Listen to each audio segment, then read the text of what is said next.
నెకరకల్లు 9వ councillor వార్డులో ఒలాల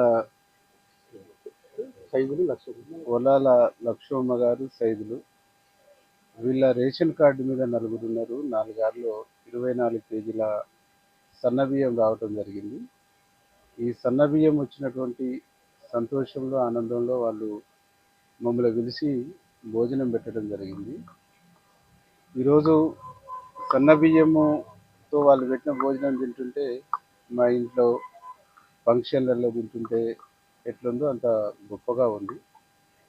వీళ్ళకి 100 గజాల స్థలంలో చిన్న ఒక్క రేకులో ఇల్లు ఉంది. ఇట్లాంటి పేదవాళ్లకు ఈ సన్నబియ్యం రావడం ద్వారా నెలకు ఒక 1000 రూపాయల పైచిలకు ఆదా అవుతుంది.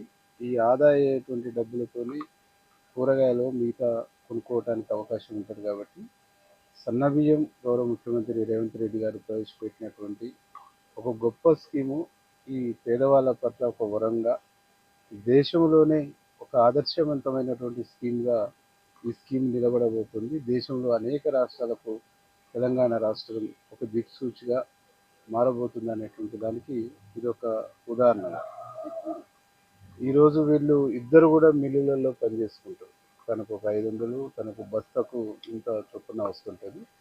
ఇలాంటి పేదవాళ్లకు ఈరోజు సన్నబియ్యం అనేటువంటిది గొప్ప వరంగా భావిస్తారు. ఈ స్కీమ్ కంటిన్యూ కావాలి, ముఖ్యమంత్రి గారు చల్లగా ఉండాలనేటువంటిది వాళ్ళందరూ దీవిస్తారు. నేను కూడా నన్ను పిలిచి అన్నం పెట్టిన ఈ కుటుంబానికి మనస్ఫూర్తిగా కృతజ్ఞతలు, ధన్యవాదాలు తెలియజేస్తూ స్వయంగా సన్నబియ్యం తినేటువంటి అవకాశం కల్పించినటువంటి మా సైదులు లక్ష్మక్క గారికి, వాళ్ళ కొడుకు శివ, పాప శిరీష వీళ్ళందరికీ ధన్యవాదాలు.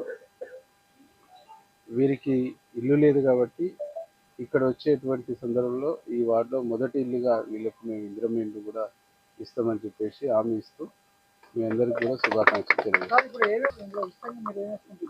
మా అక్క గోంగూర పచ్చడి నూరింది, చాలా బాగుంది. రోటి పచ్చడ, పప్పు, పచ్చి పులుసు, అట్లాగే ఇంత పెరుగు కూడా తీసుకొచ్చి పెట్టింది. అన్నిటికంటే కూడా బాగా గోంగూర అనేటువంటిది చాలా బాగుంది.